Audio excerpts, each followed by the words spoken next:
আসসালামু আলাইকুম। এটা হচ্ছে আমাদের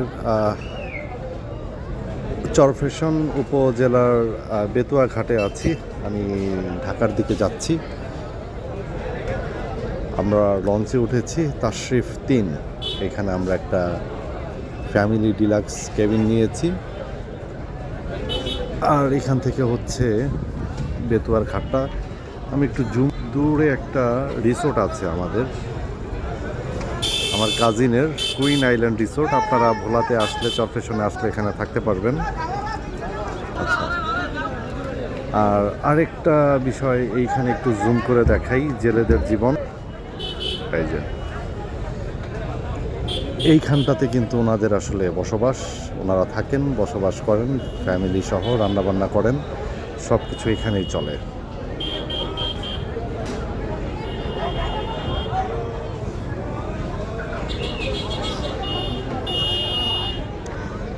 সো ঠিক আছে, থ্যাংক ইউ, টাটা, ভালো থাকবেন।